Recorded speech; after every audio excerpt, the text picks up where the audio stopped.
69,000 शिक्षक भर्ती में सुप्रीम कोर्ट में कल शिक्षा मित्रों के केस को लेकर के सुनवाई थी और ये ऑर्डर ने सबको असमंजस में डाल दिया है। ये बहुत बड़ा विवाद यहाँ पर खड़ा हो गया है कि भाई शिक्षा मित्रों में आइटम नंबर 32 में आप देख सकते हैं ये ऑर्डर है, हालांकि अंग्रेज़ी में लिखा हुआ है और इसका मैं आपको हिंदी भी ऑर्डर का वो दिखा रहा हूँ।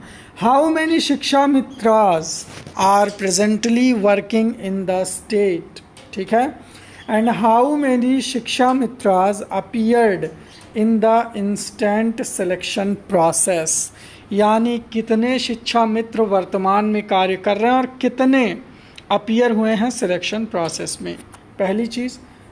दूसरी चीज़ यह है कि हाउ मैनी शिक्षा मित्र secured more than 45% marks in general, यानी जनरल में 45% पाने वाले शिक्षा मित्र और 40% पाने वाले रिजर्व कैटेगरी के शिक्षा मित्र को कंसीडर किया गया है। अब यहाँ पर ये जो नोटिस है इसको हिंदी में ज़रा समझ लीजिए कि सुप्रीम कोर्ट ने कहा क्या है, ठीक है। ऐसे शिक्षा मित्र जिन्होंने .2 यानी जनरल 45 और आरक्षित वर्ग 40 मार्क्स पाए हैं उनके रोल नंबर के साथ डाटा देना है किसको, सरकार को, राज्य सरकार को। पेंडिंग नोटिस यानी 14 जुलाई की सुनवाई तक जो भी शिक्षा मित्र के रूप में कार्य कर रहे हैं उन पदों पर उन्हें नहीं हटाया जा सकता, ठीक है। यहाँ पर सुप्रीम कोर्ट ये कहना चाहती है कि शिक्षा मित्रों के समायोजन रद्द होने के बाद जो पद रिक्त हुए थे जिन पर शिक्षा मित्र पहले असिस्टेंट टीचर पद पर कार्य कर रहे थे, पहले जो समायोजन रद्द हुआ था उन पदों पर सरकार कोई भर्ती ना करे। जी हाँ, क्योंकि अब यहाँ पर चीज़ को समझिए, उसके बाद प्रदेश में बची सीट है उन पर सरकार वर्तमान चयन प्रक्रिया का सहारा लेकर चयन कर सकती है। ये एक बड़ी चीज़ जो कोष्टक में सामने आई है, ये बड़ी चीज़ है। देखिए यहाँ पर इसका सार ये है कि शिक्षा मित्रों का जो मूल विवाद है वो ये है कि उनका समायोजन रद्द हुआ और सुप्रीम कोर्ट ने 2 मौके दिए इस भर्ती पर एक लीगल सहायक अध्यापक बनने का। कितना मौका दिया? 2। पहला मौका 68,500 था, दूसरा मौका 69,000 था, ठीक है। पहले मौके की बात यह थी कि शिक्षा मित्र 40-45 पर सेलेक्ट हुए शिक्षा मित्र के साथ बीएड बीटीसी, लेकिन अब वर्तमान कट ऑफ है 60-65, ठीक है। गलती यहाँ पर यह है मतलब कि इनका ये जो 60-65 में फेल हो गए इन शिक्षा मित्रों का क्या दोष, जबकि उसी वैकेंसी के प्रथम चरण उसी समायोजन रद्द पे ये शिक्षा मित्र 40-45 पर सेलेक्ट हो गए और ये शिक्षा मित्र 40-45 पर यहाँ फेल हो रहे हैं।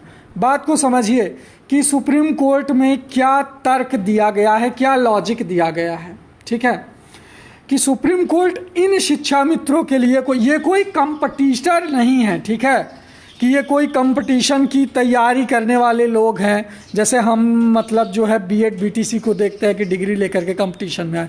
इनका समायोजन रद्द हुआ और सरकार को इन्हें 2 मौके में एक प्रारूप भर्ती का बनाना था जिसके तहत इनका चयन हो सके। अब यहाँ पर सरकार ने 2 प्रारूप बना दिया, एक 40-45 का और एक 60-65 का। तो अब जो 60-65 भी फेल हो रहे हैं इनका क्या कसूर है ना। ये जो 40-45 पे पहली भर्ती में सेलेक्ट हो गए, समझिए इस चीज़ को कि सुप्रीम कोर्ट में किस चीज़ को लेकर के बहस हुई है, ठीक है। इसीलिए सुप्रीम कोर्ट ने कहा है कि शिक्षा मित्र कितने 40-45 पर पास हो रहे हैं और इनके लिए सीटें बचा कर के बाकी सीटों पर सरकार चाहे तो भर्ती कर सकती है। अब जैसे कि पहले शिक्षा मित्रों को 40-45 पर मौका मिला 68,500 में, तो वही इसी चीज़ के लिए शिक्षा मित्रों के द्वारा प्रयास किया जा रहा है कि इन्हें 40-45 पर मौका दिया जाए।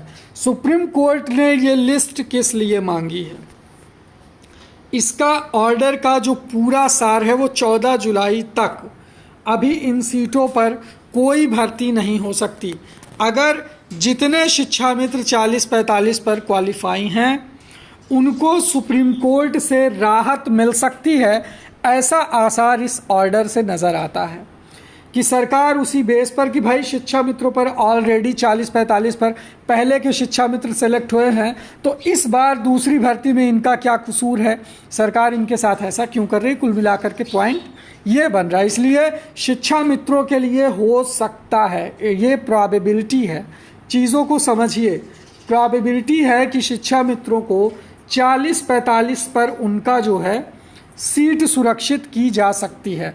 हालांकि इस मामले में आगे कुछ चीज़ें क्लियर होंगी जो आपको बताई जाएंगी। फिलहाल जो खबर चल रही है वो यही है, जो ऑर्डर का सार है वो यही है। अब आप अपने अपनी भाषा में इसे समझ सकते हैं जैसे समझना चाहते हैं। Thank you so much.